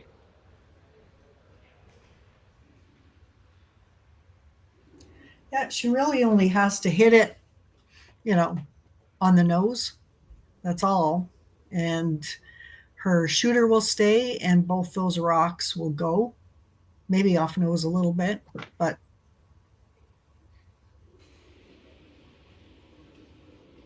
final stone. Kerri Einarson here in number 6. Looking to remove the red stone. Stick around for 3. She got a 3 and in number 2. It does a bada boom, bada bing. 1, 2, 3. Count them up there for Einarson. And now she has a 6-2 lead through 6. So we're going to take a break and we'll be back with in number 7 right after these words.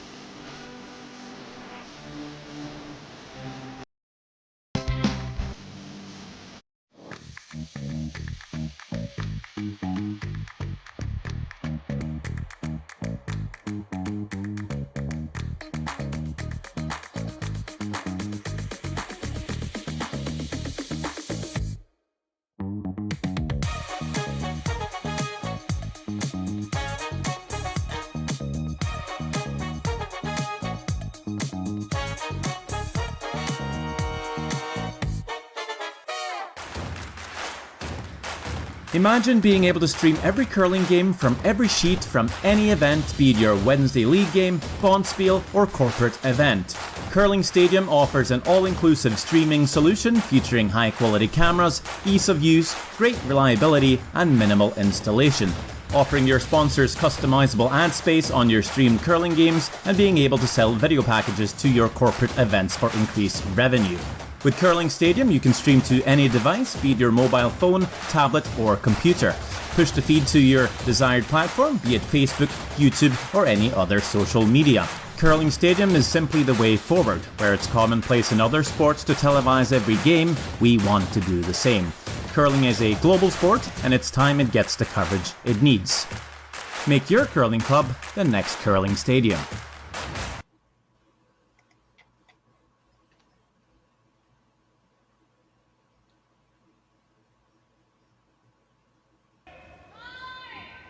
And welcome back here to the Saville Grand Prix here on Curling Stadium. Sandra, McMakin, Dan Hobson, and we're into end number 7. Team Laws has the hammer throwing the red stones, and they've got an uphill battle. And Team Einarson with a 3 in the second and a 3 in the sixth have a 6-2 lead as they have 2 ends left to play. So you definitely know that all of a sudden, Sandra, we may see a little bit more of a defensive game from Einarson and basically try to keep everything clean from here on out. Yeah, so you can see that for Yellow's first one, I didn't see the call, but they ended up with a 3 guard, okay? And then Laws put a guard on their guard. Okay, so they can take their own guard off, but not if they can't get to it. So, I mean, just to get the most number of guards in place, she puts a guard on the guard. That's pretty smart thing to do. And now she can come in and freeze on the back. And I mean, she has the hammer. So obviously she probably doesn't really want to play everything to the center, but it is working out that that's where the house is being built right now.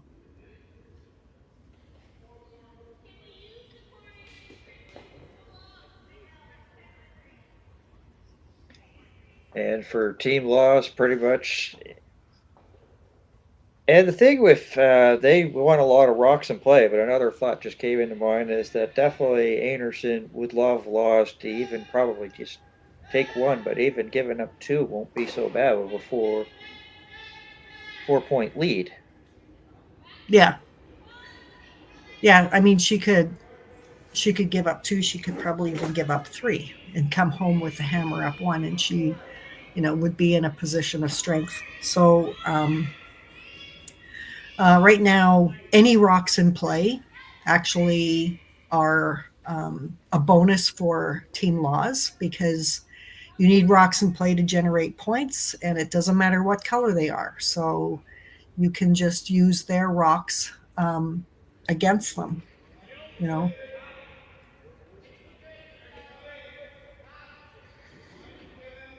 You see that couple rocks already in play here, early stages of end number 7.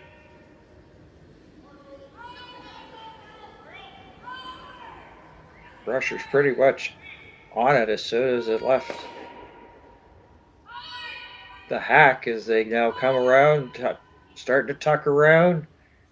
Starts to take a little bit of a dig once it hits that hog line and brushes that yellow and almost like sort of cutting down the center line here. So they'll definitely have to do a little bit of in turns or out turns to try to get at it, as the center line has been squashed for the meantime. And I got that red one right up there along the hog line, or right close to the hog line, that long guard. So as you said, the more rocks in play, the better it is for Laws. Yeah.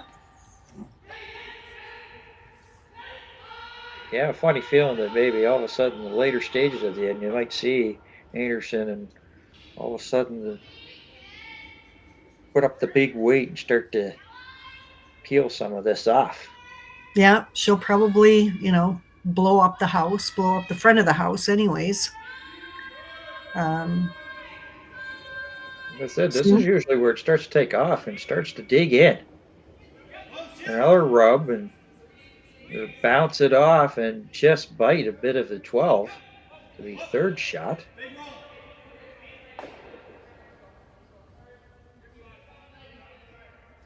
They got first and third right now. Second shot belonging to Einarson in the back 4.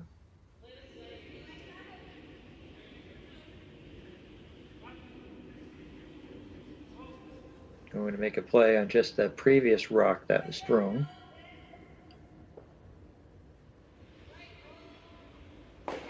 Looks to try to get a little bit of a roll as well.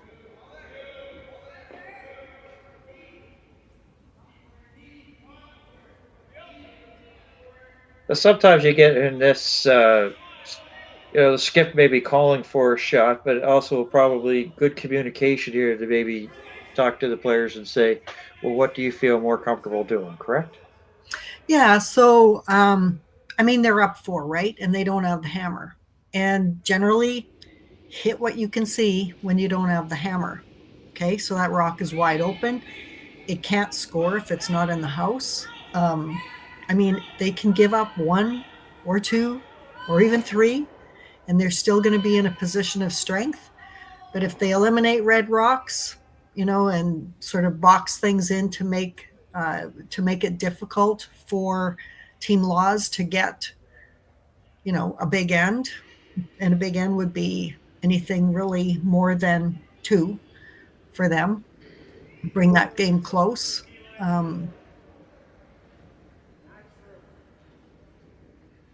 But, right now, she's going to hit.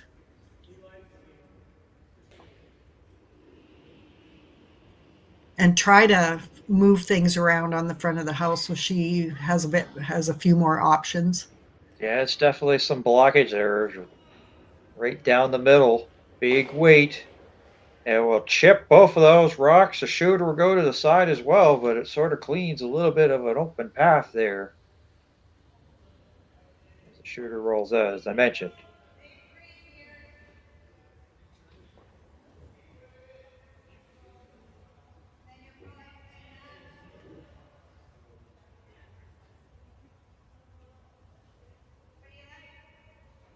Very hard to pick that red one out without taking anything else out. Yeah. But in Kerri's situation, that yellow rock is holding the red one in. She could lose it, and it's probably not helping her. She could lose it, and then there's nothing holding the red rock in anymore. So I coach a lot of junior teams, and sometimes they try really hard to keep their rocks in the house, even rocks that are hurting them. So it's not always a good thing to keep them in.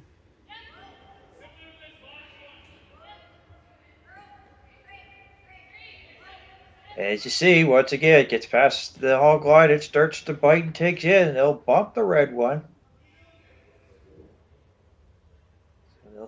Right now, Einarson sitting second and third shot. Law's first shot. That red, lonely Yellowstone right in the button.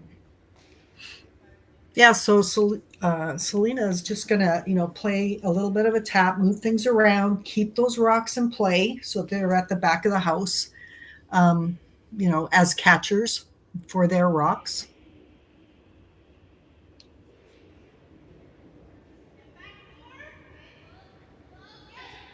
Jocelyn Peterman. We're into third stones here at number 7. Einarson with that 4-point lead. Easily by that long guard, as I said. Starting to bite and come on in. Will maybe kiss off the yellow. Does. Is once again the 4 foot, a little bit of the 8 foot area right along the center line. Sort of congested right now here in N7.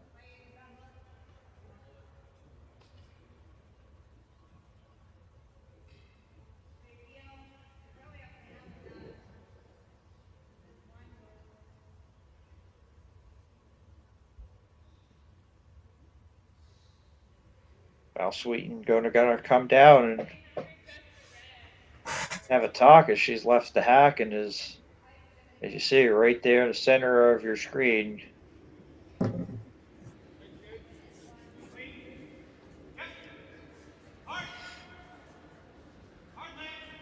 want to get a better look to see what the difference was. You said, like, sometimes you get to the hack and you don't see what you doesn't really look as comfortable as what you originally feel or what the original call is. You get down there and take a little bit of a closer look, it kind of helps you. Yeah.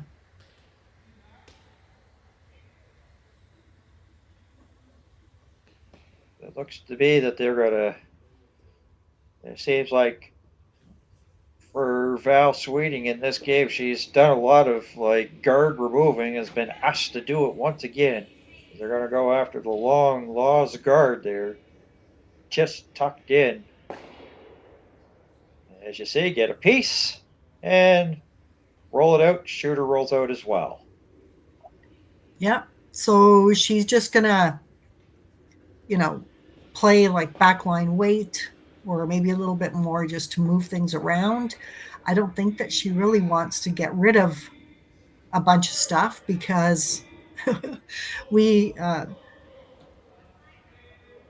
this joke that we say that whoever hits the pile first loses because all you do is spread the rocks apart enough that you give the other team the opportunity to pick out all your shots when it's done. So you might want to quote that and make a t-shirt and make money off that.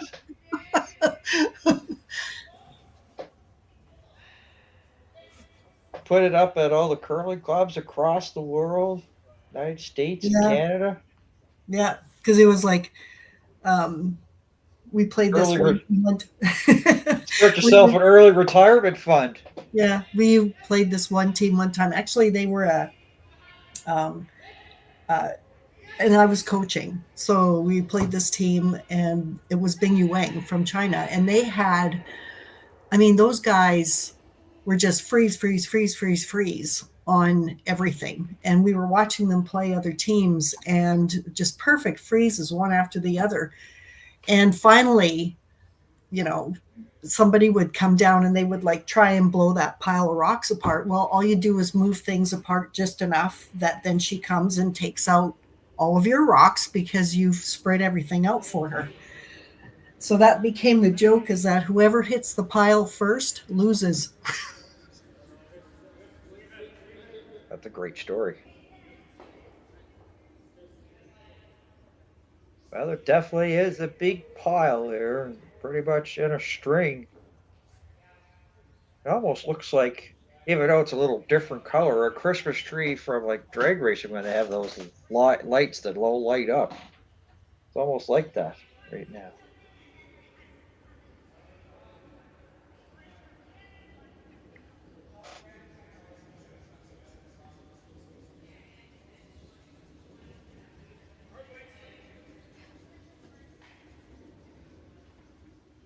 Becca Hibbert has left the conversation, has gone back, so it's just Peterman right now. And Selena talking this over.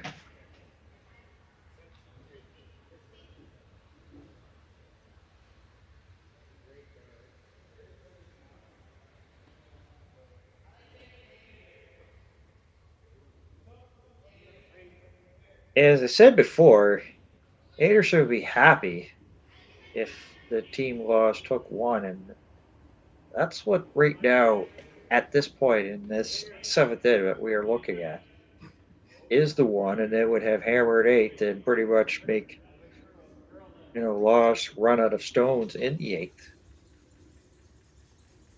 This is a big shot here for Team Laws, Peterman and company. Yeah. So she's going to do, it'll be interesting to see how much weight that she throws. Thumbs up there from the sweepers. Yeah.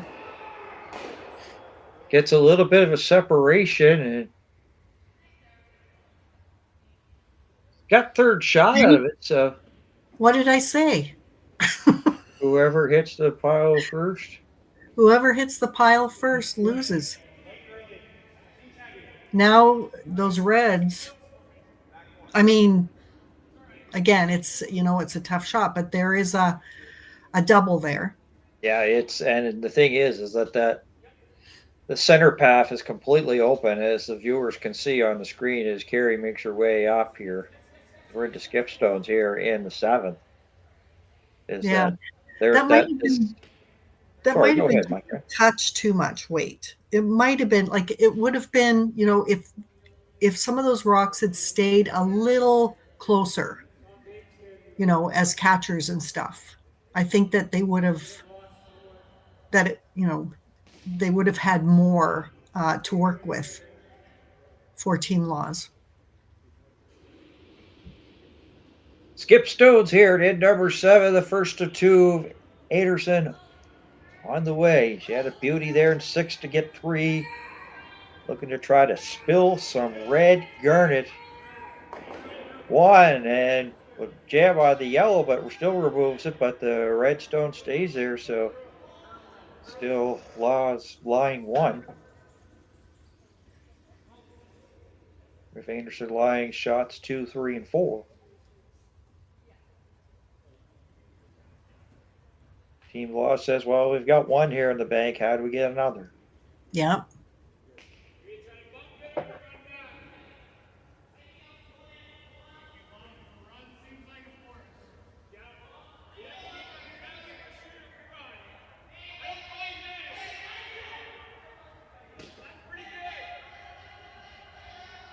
A little bit of a better look there in front of the house. Okay. You see the situation there, coach, player, Sandra. Where do you put this?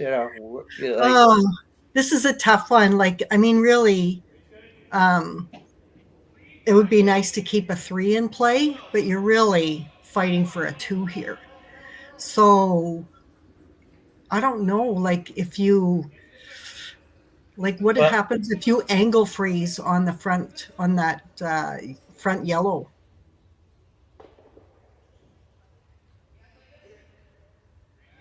And yet, if you decide to put something to block the path, you're pretty much only scoring 1 here and down by 4. That don't help you either. So it's yeah. See, that front yellow is a dangerous rock because it's an angle. It's an angle run back if you leave it there. So they're gonna try, I think, and come around.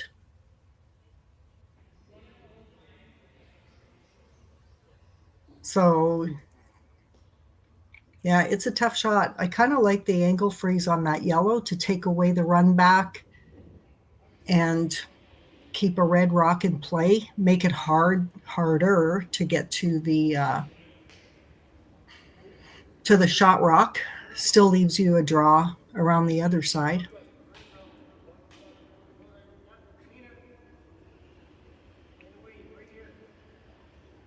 Well, I gave the commentators jinx when I said that we were rolling along in the first 3 ends. Last 2, of course, with the intensity of the game, gone a little bit longer. As I said, we're going to skip stones here at end number 7. Once again, this is biting in. We're going to try not to. They got to bring easily it. buy it, yeah, but they got to bring it. But it will sit there in the 8-foot. Yeah, see, there's that little run back.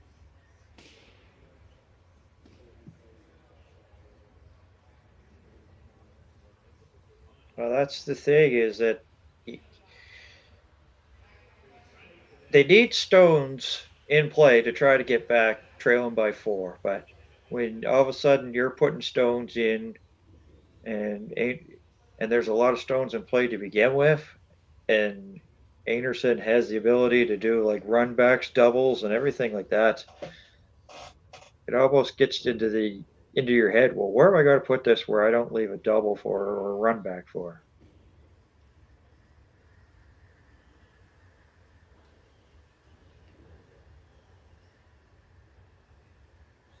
Well, she doesn't have the hammer here at 7, but she can put a little bit more pressure.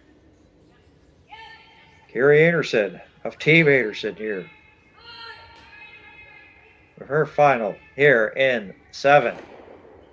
Happy just to push it out and flies 1, 2, 3.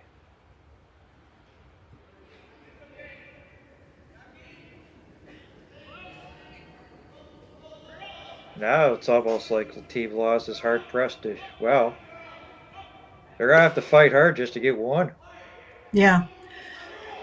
I mean, one is just basically a draw. How do they get more than one? They're looking at some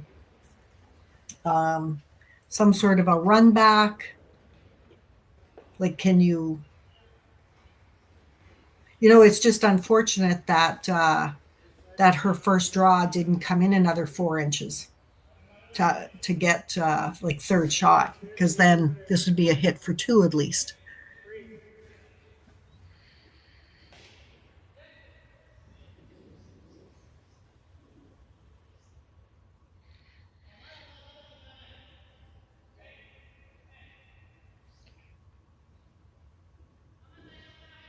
Has been a hard afternoon for Selena here, skipping Team Kaitlyn Laws here at the Saville Grand Prix. Final stone in number 7, trailing by 4.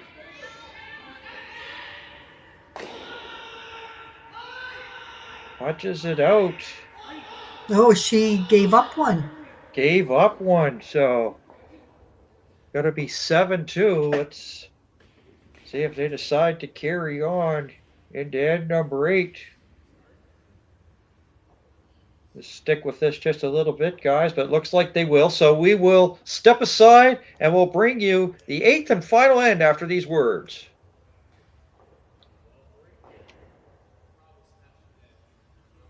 They're going to shake hands.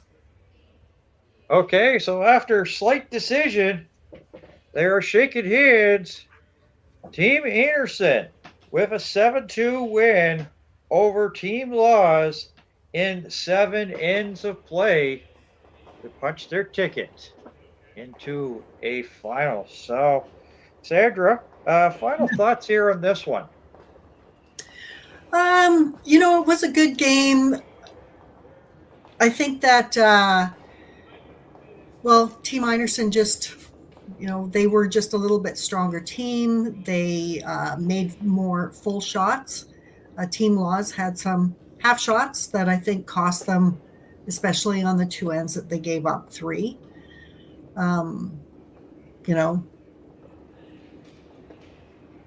I think that they had a couple of, they actually played, Team Laws actually, I thought, played really super strong without the hammer. They certainly had some nice setups, like center of the house setups. But, Kerri can come in and do doubles and angle raise takeouts and all kinds of stuff. So, rock placement, you got to keep your rocks back from the house and make those shots like super hard for her. But it'll be a great final. Well, Sandra, it was a pleasure working with you. First time working together, and we look forward to working with you in the future. All right.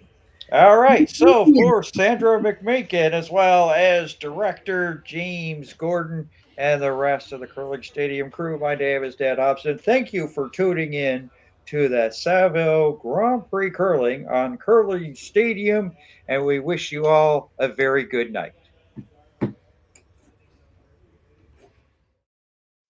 I don't remember a time when curling wasn't a part of my life. When I wasn't putting in the sweat and hard work to be the best that I can be. Clocking in the time, the effort to practice day in, day out. Curling is more than just a game. It's a family, a community. And when it's time to play, I know I'll be ready. Hardline, supporting hundreds of our next generation athletes.